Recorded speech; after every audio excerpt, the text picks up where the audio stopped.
Hi there, this is Rodrigo with Spectra. Let's talk simple split tone. Why another split tone?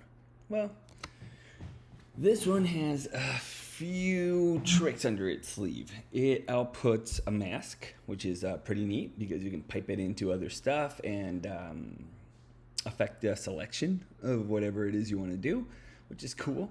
And it also has a contrast curve in there, which is also very neat. It has some blending modes and three magical outputs, which we're not too sure how they work or what they do, but they are magical and rad. So I encourage exploration with this one. I do use this DCTL actually quite a lot. I love the mask feature from it, and I do like the contrast a lot as part of the CMY negative platform. I use this contrast curve and mid-grade pivot more than I do any other thing. Alrighty then, let's get to it.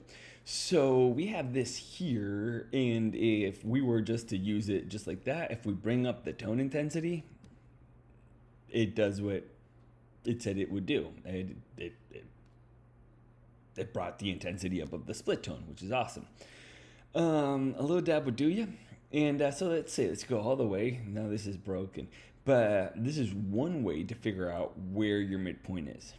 So once we find midpoint, then we can maybe select a color combo that we are excited about. I don't know, say this is whatever we were asked to do. Then we just do a dab, do you? And then we just blend it in there with like a soft light or whatever. And then we get that, right, which is already different. Now to the mask thing, that is what I really find exciting about this. So I use shadow mostly. It's fine. So say we have this selection here, right? So let's unplug this, let's plug that there, and let's turn this on, and it did something. And now let's do something real drastic, and we'll just bring this printer light of the cyan here. We have this look, right? And we just want that on her face for whatever reason. If we pipe that in there, we shift. So now that's doing that, and we can change that. No, we can't change anything. We can just find where the selection is in there, and then, we would have to also work our look like we have to work on everything, right? Like, it's maybe too much blue. It's not about that. It's about the mask bit works, and it's pretty cool. I think so. Yeah, so then we get to do all that bit. If we just come into none, we turn that off, we pipe back in here, and we turn this off. And just, I don't know what I'm using that for, so let's just leave it as it was. So that's the use of the mask. It's pretty cool. Then you have this visualized intensity, which will show you where your intensity is, and that's pretty neat because it can help you find your selection. You see how the contrast has nothing to do with it, and the saturation has nothing to do. It only has to do to visualize your intensity.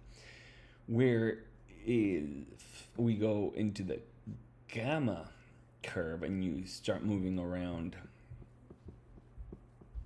the S curve and the gray, now you can see what you're doing, which is also pretty neat. But you see, this doesn't affect anything. These are just two cool features that are in there: the gamma curve and the intensity visualizer, which you can also figure out with this guy right there. And you can use everyone with everything, so that's pretty cool.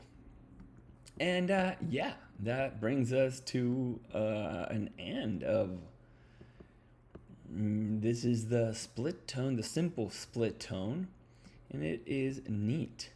Oh yeah, and you can move the secondary offset, like, so they are not coupled, meaning that now from whatever is your primary hue, this is not 180 degrees of that. It's like 68 degrees or whatever. So it's a pretty neat.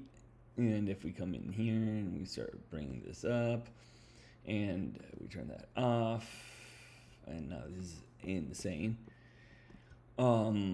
Yeah, that is how I like to use this thing. Insanity and just balls to the wall, man. Pedal to the metal. All out. Bueno, bye. Keep it colorful.